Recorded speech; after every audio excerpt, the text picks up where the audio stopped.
भंडारा गोंदिया जिला वासियों के लिए खुश खबर है। अब आपका मनपसंद channel BS crime India news अब आपके केबल नेटवर्क पर, जी हां, अपने केबल नेटवर्क के एशियन चैनल नंबर 50 पर उपलब्ध है। BS क्राइम इंडिया न्यूज पर खेल, राजनीतिक, क्राइम, साहित्य व अन्य खबरें प्रकाशित की जाती है। हमारे साथ जुड़ने के लिए तथा हमारे चैनल में खबरें, विज्ञापन आदि के लिए संपर्क करें 8669151757 पर।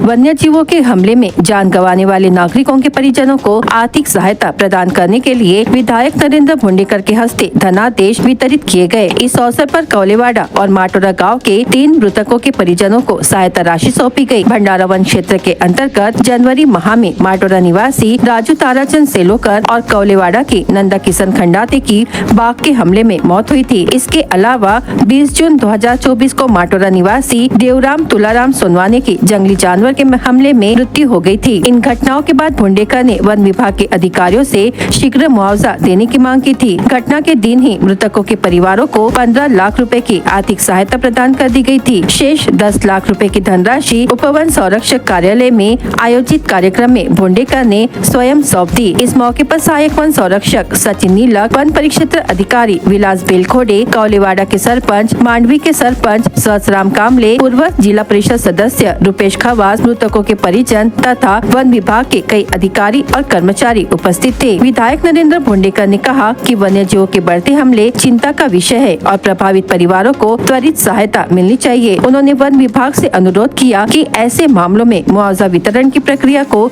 और तेज किया जाए ताकि पीड़ित परिवारों को जल्द से जल्द राहत मिल सके। महिला आर्थिक विकास महामंडल की ओर से निर्मित उत्पादों की बिक्री के लिए एक स्थायी बिक्री केंद्र स्थापित किया जाएगा। यह केंद्र नागपुर में प्रस्तावित अर्बन हाट की तर्ज पर बनाया जाएगा, जिसकी घोषणा पालक मंत्री संजय सावकारे ने की। यह घोषणा उन्होंने महिला आर्थिक विकास महामंडल नव तेजस्विनी महाराष्ट्र ग्रामीण महिला उद्यम विकास परियोजना के तहत जिला स्तरीय बिक्री एवं प्रदर्शनी के उद्घाटन के अवसर पर की। इस मौके पर विधायक नरेंद्र भुंडेकर, जिलाधिकारी डॉक्टर संजय कोलते, जिला परिषद सदस्य बोरकर, बंडू बनकर, विनोद बांते, माहेश्वरी नेवारे समेत कई गणमान्य व्यक्ति उपस्थित थे। कार्यक्रम का आयोजन लाल बहादुर शास्त्री स्कूल के पास RCT परिसर में 3 दिनों के लिए किया गया है। पालक मंत्री संजय सावकारे ने बताया है कि जिले में 2500 बचत समूह से 32,000 महिलाएं जुड़ी हुई है। वित्तीय वर्ष 2024-25 में 103.72 करोड़ रुपए का ऋण इन समूहों को वितरित किया गया है, जिनमें 99% ऋण की अदायगी हो चुकी है। पारदर्शी आर्थिक लेन देन के कारण महिला बचत समूहों ने विश्वसनीय ग्राहक के रूप में अपनी पहचान बनाई है, जो गर्व की बात है। महाराष्ट्र राज्य मार्ग परिवहन महामंडल के भंडारा विभाग की ओर से 15 अप्रैल से 15 जून तक ग्रीष्मकाल में अतिरिक्त बसें चलाने का फैसला लिया गया है। यह बसें भंडारा, गोंदिया, साकोली, तुमसर, तिरोडा और पौनी बस स्थानक से छोड़ी जाएगी। ग्रीष्मकाल में यात्रियों की बढ़ती संख्या को देखते हुए अलग अलग मार्ग पर विविध चरणों में बस फेरियां बढ़ाने का फैसला राज्य परिवहन निगम ने लिया है। इसके लिए ऑनलाइन तरीके से बसों में सीटें आरक्षित की जा सकेगी। साथ ही यात्रियों की भीड़ को देखते हुए शिवशाही, नीमाराम, साधारण बस, नागपुर मार्ग पर अतिरिक्त बस छोड़ी जाएगी। ग्रीष्मकाल में चलाए जाने वाली बसों की वजह से नागरिक अवैध यात्री वाहनों में यात्रा करने से बच सकेंगे। ST परिवहन विभाग भंडारा से राजूरा बस जाते समय सुबह 8:30 बजे, वही वापसी के समय दोपहर 2:30 बजे रहेगी। इसी तरह से भंडारा, तुमसर, हिंगन घाट जाने वाली बसें 3:20 पर, जबकि वापस सुबह 6:15 पर रहेगी। भंडारा परतवाड़ा बस सुबह 7:20 पर तथा वापस आते समय दोपहर 2:30 पर तथा भंडारा से यवतमाल बसें सुबह 9 बजे तथा आते समय दोपहर 3 बजे की रहेगी। तुमसर से अमरावती बस सुबह 7:45 पर रवाना होगी, जबकि दोपहर 2 बजे वापसी के लिए निकलेगी। वही तुमसर वर्धा गाड़ी सुबह 7:15 पर निकलेगी, जबकि वापस दोपहर 12:15 पर रहेगी। विभाग इस तरह से अलग अलग बस फेरियां चलाने वाला है। इसका लाभ लेने का आह्वान राज्य परिवहन निगम के विभाग नियंत्रण ने किया है। ईद का त्योहार नजदीक आते ही बाजारों में रौनक बढ़ गई है। खास तौर पर सेवई और फेनी की दुकानों पर लोगों की भीड़ उमड़ रही है।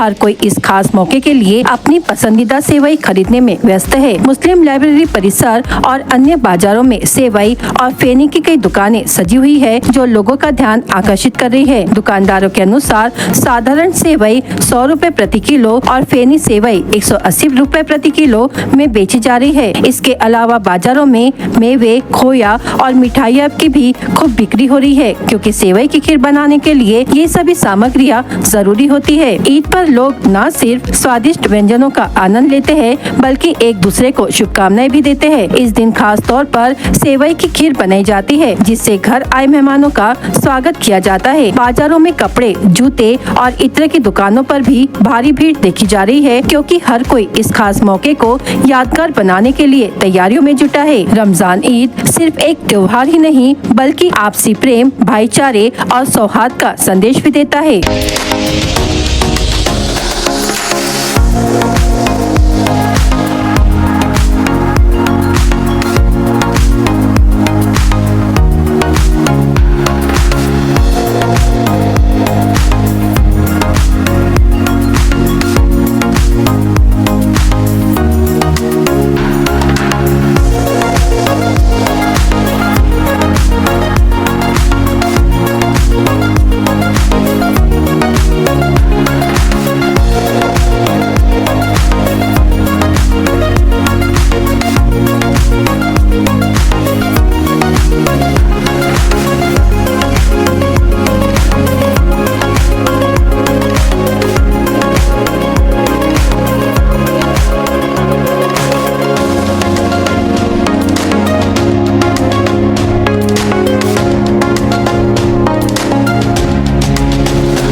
ग्राम पंचायत कार्यालय में सरकारी कामकाज कर रहे महिला ग्राम सेवक से मामूली मुद्दे को लेकर झगड़ा एवं गाली गलौज करते हुए ग्राम पंचायत के कामकाज में बाधाएं निर्माण करने का आरोप लगाया गया है। घटना तहसील के चिचाल ग्राम पंचायत में हुई।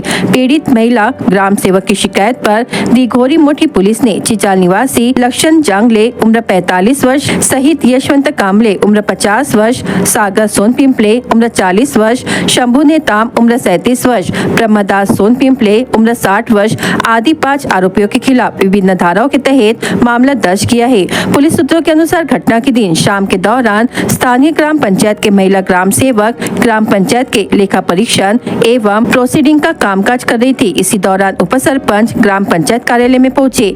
अन्य आरोपियों ने मामूली मुद्दे को लेकर ग्राम पंचायत में सरकारी कामकाज कर रही महिला ग्राम सेवक से विवाद कर गाली गलौज किया। पीड़ित महिला ग्राम सेवक ने दिघोरी मोठी पुलिस थाने में शिकायत करने पर आरोपियों के खिलाफ सरकारी कामकाज में बाधा निर्माण करने एवं अश्लील गाली गलौज करने सहित अन्य आरोपी पर विभिन्न धाराओं के तहत मामला दर्ज किया है। माननीय श्री प्रशांत पेडोलो जी,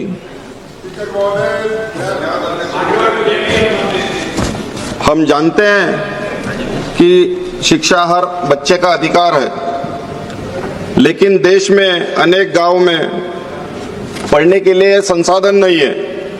कई छात्र आर्थिक तंगी और उचित अध्ययन वातावरण के अभाव में पूरी क्षमता से पढ़ नहीं पाते हैं। कॉम्पिटिटिव एग्जाम की तैयारी करने वाले छात्र छात्राओं की किताबें और रीडिंग स्पेस की कमी के कारण कमी झेलनी पड़ती है और उनका बहुत ही नुकसान होता है। इसलिए मैं सरकार से अनुरोध करता हूं कि हर गांव में रीडिंग रूम और लाइब्रेरी स्थापित की जाए और वो ऐसी अद्ययावत हो कि वहां स्कूली बच्चों के साथ साथ यूपीएससी, राज्य लोक सेवा आयोग, बैंकिंग, रेलवे और अन्य प्रतियोगी परीक्षाओं की तैयारी के लिए विद्यार्थियों को अध्ययन करने की सुविधा मिल जाए। बीएस क्राइम इंडिया न्यूज आपके सामने पेश कर रहा है भंडारा क्राइम वारदात। हर जुर्म से हम आपको कराएंगे अवगत। आपके अपने चैनल पर रोजाना शाम 7 बजे, तो देखना ना भूलिए क्राइम वारदात। तुमसा तहसील कार्यालय में काम करने आए एक बुजुर्ग व्यक्ति की गुरुवार दोपहर को दिल का दौरा पड़ने से मौत हो गई। मृतक का नाम हसारा निवासी सुरेश हरिकिशन चाव के उम्र 48 वर्ष है। खेत में लगाया गया 16 सेटअप और मोटर पंप चोरी हो गया। घटना वर्टी के खेत क्षेत्र में सामने आई। इस मामले में शिकायतकर्ता वर्टी निवासी महादेव प्रभुजी लोंदा से उम्र 32 वर्ष ने वर्टी पुलिस थाने में मामला दर्ज किया है। पैसे के विवाद में बेटे ने पिता पर डंडे से हमला कर घायल कर दिया। यह घटना पेंड्री मोटी गांव में हुई। शिकायतकर्ता पेंड्री मोटी निवासी उमेश रामाजी मते उम्र 55 वर्ष अपने पिता से पैसे को लेकर चर्चा कर रहे थे। हादोली में पुराने विवाद के चलते एक महिला पर डंडे से हमला कर मारपीट कर दी गई। हादोली निवासी पुष्पा आनंदराव झंझाड़ को आरोपी ने गाली गलौज कर डंडे से उनके सिर पर और पैर पर वार कर दिया। शिकायत के आधार पर मोहाड़ी पुलिस थाने में मामला दर्ज किया गया है। कादा रोड पर एक दर्दनाक सड़क दुर्घटना घटित हुई, जिसमें एक मोटरसाइकिल सवार गंभीर रूप से घायल हो गया। दुर्घटना का कारण सड़क पर अचानक आए एक श्वान को बताया जा रहा है। घायल का नाम भंडारा निवासी राजेश गजानन उइके उम्र 39 वर्ष है। गांव की पान की दुकान पर मजाक उड़ाने को लेकर हुए विवाद में एक व्यक्ति से मारपीट की घटना घटी। घटना डोंगरगांव में हुई। इस मामले में आंधलगांव पुलिस थाने में 2 आरोपियों के खिलाफ मामला दर्ज किया गया है। खापे में चौके छक्के नहीं बल्कि कट्टे और बुलेट बरामद से तहलका मचा दिया है, जहां पुलिस ने एक टवेरा गाड़ी से देसी कट्टा और 2 जिंदा बुलेट पकड़ी गई। इस हाई वोल्टेज ड्रामे में आरोपी को पुलिस ने गिरफ्तार कर लिया, जबकि दूसरा मौका देखकर घटनास्थल से फरार हो गया। भंडारा जिला वासियों के लिए खुश खबर है। अब आपका मनपसंद channel BS crime media news अब आपके डायमंड केबल नेटवर्क पर। जी हाँ, अपने डायमंड केबल नेटवर्क के चैनल नंबर 94 पर उपलब्ध है।